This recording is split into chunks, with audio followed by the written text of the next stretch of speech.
English कैसे सीखें YouTube channel में आपका स्वागत है। इस वीडियो में हम इस स्टोरी को ट्रांसलेट करेंगे और इसकी वर्ड मीनिंग भी आपको बताएंगे। इसमें आने वाली वर्ड मीनिंग्स बहुत ही इंपॉर्टेंट है इंग्लिश बोलने, लिखने, पढ़ने और समझने के लिए। और इस कहानी की नैतिक शिक्षा, मोरल भी हमारे जीवन में सकारात्मकता लाती है। अगर आप इस वीडियो को पूरा देखते हैं तो आपको कहानी के साथ साथ इंग्लिश से जुड़ी बहुत अच्छी अच्छी बातें पता चलेगी। तो चलिए देखते हैं इस कहानी में, जिसका नाम है ब्लेम। ब्लेम का मतलब होता है इल्ज़ाम या फिर आरोप, जिसे हम कहते हैं आरोप या फिर इल्ज़ाम। देखते हैं इस कहानी में क्या है, किस पर आरोप लगाया गया, कौन बचा। वन डे, एक दिन, a man went for a walk. एक आदमी घूमने के लिए गया, टहलने के लिए गया। वॉक का मतलब क्या होता है? टहलना, घूमना। वेंट का मतलब गया। ऑन द बीच, समुद्र के किनारे पर। जैसा मैंने आपको अपनी पिछली वीडियोस में बताया है कि बीच का मतलब होता है समुद्र का किनारा और बैंक का मतलब होता है नदी का किनारा। तो वो नदी के किनारे पर गया।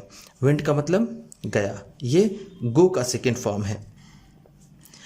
ही सॉ दैट, उसने देखा कि, सॉ का मतलब क्या है? देखा। दैट कि, a ship full of passengers, एक जहाज जो यात्रियों से भरी हुई थी। पैसेंजर्स का मतलब हम सवारी कह सकते हैं या फिर यात्री कह सकते हैं। ऐसे यात्री का मतलब होता है ट्रेवलर्स, लेकिन पैसेंजर्स को हम कहेंगे सवारी। जो सवारियों से भरी हुई थी। स्टक अ रॉक, एक चट्टान से टकरा गई। स्ट्रक का मतलब क्या है? टकराना। क्या होता है? ये स्ट्राइक का सेकेंड फॉर्म है। स्ट्राइक का मतलब होता है टकराना और स्ट्रक है तो टकरा गई। अ रॉक, रॉक का मतलब होता है चट्टान। क्या होता है? चट्टान। एक होता है स्टोन, पत्थर, लेकिन ये है चट्टान। तो वो चट्टान से टकरा गई। एंड और कैप्साइज्ड इन द सी, और वो समुद्र में पलट गई। कैप्साइज का मतलब क्या होता है? पलटना। जब पानी की जहाज या फिर नाव उलट जाती है, पानी में पलट जाती है, तो उसे हम कहते हैं कैप्साइज, पलटना या उलटना। तो वो पलट गई सी, समुद्र में। The ship went under water, वो जहाज पानी के अंदर चली गई। एंड और ऑल द पीपल, और सारे लोग, ऑन बोर्ड, जो उस पर सवार थे। ऑन बोर्ड का मतलब होता है सवार होना। क्या होता है? सवार होना। जो भी लोग उस पर सवार थे, उस जहाज पर, फेल इनटू द सी, वो समुद्र में गिर गए। फेल, फॉल का सेकेंड फॉर्म है, इसका मतलब होता है गिरना। तो वो गिर गए। As they did not know how to swim, क्योंकि वो लोग तैरना नहीं जानते थे। एज का मतलब यहां पर क्या है? बिकॉज, जिसे हम कहेंगे क्योंकि। क्योंकि दे डिड नॉट नो, वो नहीं जानते थे। हाउ टू स्विम, कि कैसे तैरें। दे ड्राउंड, वो डूब गए। ड्राउन का मतलब क्या होता है? डूबना। क्या होता है? डूबना। ये ड्राउन से बना हुआ है, ठीक है। DROWN, drown. एक वर्ड होता है सिंक। सिंक का मतलब भी होता है डूबना, लेकिन अगर कोई चीज डूबती है, जैसे यहां पर जहाज डूबी, तो हम जहाज को कहेंगे द शिप सैंक। ठीक है, इसका सेकेंड फॉर्म होगा सैंक। वो डूब गई, लेकिन आदमियों के डूबने के लिए हम ड्राउन का इस्तेमाल करते हैं। तो दे ड्राउन, वो डूब गए। वन बाय वन, एक एक करके, वो एक एक करके डूब गए। The man watch all this, ये सारी चीजें उस आदमी ने देखा। वॉच का मतलब क्या है? यहां पर हम कह सकते हैं देखा। जब ध्यान से किसी चीज को देखते हैं तो उसे हम कहते हैं वॉच्ड। जैसे लिसन, जब ध्यान से सुनते हैं तो उसे हम कहते हैं लिसन, और नॉर्मली सुनने को हम हियर कहते हैं। उसी तरह ध्यान से देखने को हम वॉच्ड कहेंगे और नॉर्मली देखने को हम सी या फिर सॉ कहेंगे। तो उसने ये सब देखा। फ्रॉम द शोर, किनारे से। शोर का भी मतलब होता है समुद्र का किनारा। इस बात को ध्यान दीजिएगा, एक वर्ड होता है बीच और ये दूसरा होता है शोर। ये शोर है। शोर का मतलब होता है समुद्र का किनारा। समुद्र का किनारा। उसने सारी चीजें किनारे से देखी। बट, लेकिन, कुड नॉट डू एनीथिंग, लेकिन कुछ भी नहीं कर सका। टू हेल्प द पीपल, लोगों की मदद करने के लिए। वो लोगों की मदद करने के लिए कुछ भी नहीं कर सका। एनीथिंग का मतलब क्या है? कुछ भी। इन द इवनिंग, शाम को। इवनिंग का मतलब है शाम को। ही नरेटेड द सैड इवेंट, उसने इस दुखद घटना को बताया। नरेट का मतलब होता है किसी कहानी को कहना या फिर बताना, तो हम यहाँ पर कहेंगे कहना या फिर बताना। किसका मतलब होता है? नरेट का मतलब। तो यहाँ पर नरेटेड है तो उसने बताया, उसने सुनाया। क्या? सैड इवेंट, दुखद घटना। इवेंट का मतलब होता है घटना, कोई भी घटना हो। सैड है तो यहाँ हम कहेंगे दुखद घटना को उसने सुनाया। ऑफ द शिप्स ड्राउनिंग, जहाज के डूबने की। टू हिज फ्रेंड्स, अपने दोस्तों को। Everyone felt sorry for the dead people, सभी ने अफसोस जताया मरे हुए लोगों के लिए। फेल्ट का मतलब है, ये फील का सेकेंड फॉर्म है, इसका मतलब होता है महसूस करना। सॉरी का मतलब होता है अफसोस। ये ध्यान दीजिएगा, लोग सॉरी को मतलब माफ़ करना समझते हैं, लेकिन उसका मतलब होता है अफसोस। तो आई एम सॉरी, मुझे अफसोस है। एक्सक्यूज़ मी, मुझे माफ़ कर दीजिए। आई बेग अ पार्डन, मुझे माफ़ कर दीजिए, मैं माफ़ी चाहता हूँ।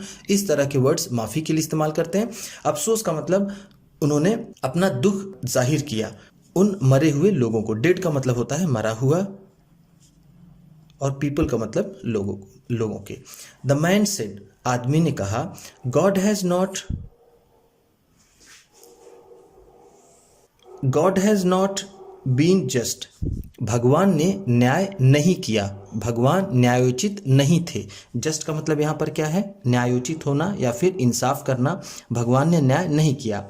टू किल वन सिना, एक पापी को मारने के लिए। अबोर्ड द शिप, जो उस जहाज पर चढ़ा हुआ था। अबोर्ड का मतलब होता है चढ़ना या फिर सवारी करना, जैसा मैंने आपको बताया ऊपर। जहाज पर चढ़े हुए एक पापी को मारने के लिए। सिनर का मतलब होता है पापी।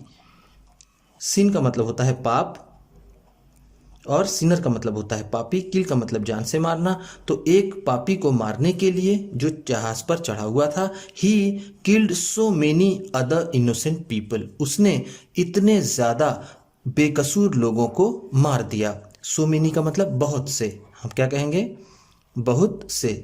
भगवान ने एक पापी को मारने के लिए जो जहाज पर सवार था, बहुत से निर्दोष लोगों को मार दिया, बहुत से बेकसूर लोगों को मार दिया। इनोसेंट का मतलब होता है बेकसूर या फिर जिसे हम कहते हैं निर्दोष। ये सारी वर्ड मीनिंग मैं इसलिए लिख देता हूं कि आप भी इसे कॉपी कर लें, लिख लें और अच्छे से समझ लें, ये आपको हमेशा याद रहे।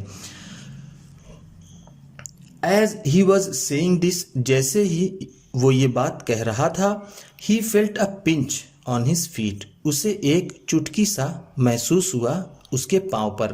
पिंच का मतलब क्या होता है? जिसे हम कहते हैं चुटकी, ठीक, जैसे ऐसे करना, दबाना, तो उसे महसूस हुआ। ऑन हिज फीट, अपने पाँव पर। ही लुक्ड डाउन, उसने नीचे देखा। A red ant was biting his toe, एक लाल चींटी उसके अंगूठे को काट रही थी। बाइट का मतलब क्या होता है? काटना, दांत से काटने को बाइट कहते हैं। तो एक लाल चींटी उसके अंगूठे, टो का मतलब होता है पाँव का अंगूठा। क्या होता है? पाँव का अंगूठा, उसके पाँव के अंगूठे में काट रही थी।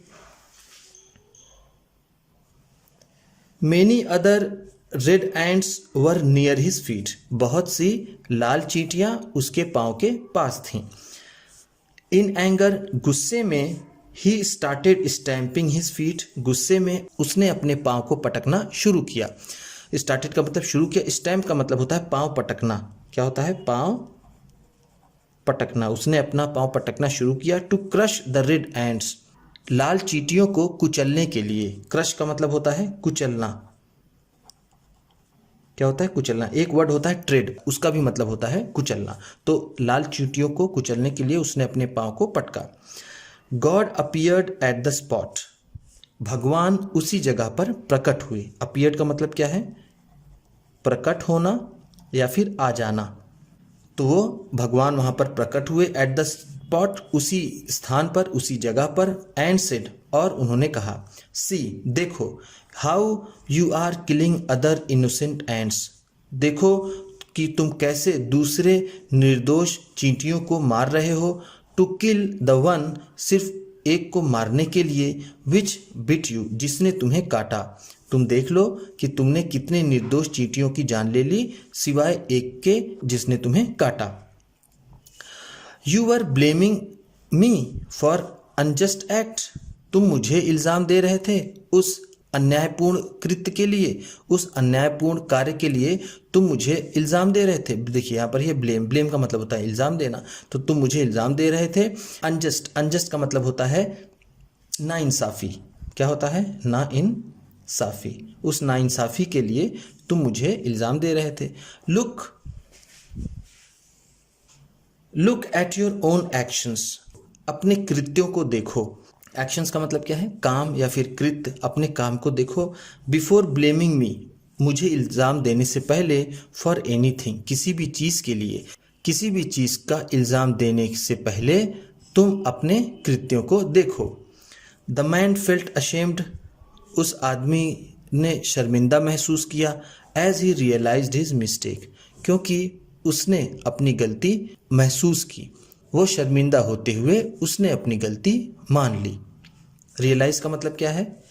इसका भी मतलब होता है फेल्ट, ठीक, जिसे हम कहते हैं, ये फील का सेकेंड फॉर्म है, ये रियलाइज्ड है। उसने भी एहसास किया, महसूस किया अपनी गलती को। मिस्टेक का मतलब होता है गलती। अशेम्ड का मतलब होता है शर्मिंदा। ये वर्ड कई बार आ चुका है, ये मैं आपको बता चुका हूँ। अगर आप मेरी वीडियोस को लगातार देखेंगे, सारी वीडियोस देखेंगे, तो हर एक स्टोरी में कम से कम 3 या 4 वर्ड पिछली स्टोरीज़ के आते हैं। अगर आप सारी वीडियोस देखेंगे तो आपको ऐसा लगेगा कि यही सारे वो वर्ड्स हैं जो घूम घूम करके स्टोरीज़ में आते हैं। आपको बहुत ही आसानी से इंग्लिश आ जाएगी। तो उम्मीद करता हूँ इस स्टोरी में बताई गई वर्ड मीनिंग आपको अच्छी लगी होगी, और कौन सा वर्ड आपको सबसे अच्छा लगा इसे कमेंट बॉक्स में ज़रूर बताइएगा। वीडियो को लाइक करके जाइएगा। चैनल पर पहली बार हैं तो इसे सब्सक्राइब कीजिएगा, क्योंकि ढेर सारी वीडियोज़ इसी तरह आपको मिलने वाली हैं। और अपने किसी न किसी एक दोस्त को ये वीडियो शेयर कर दीजिएगा। तो चलिए मिलते हैं फिर अगली वीडियो में।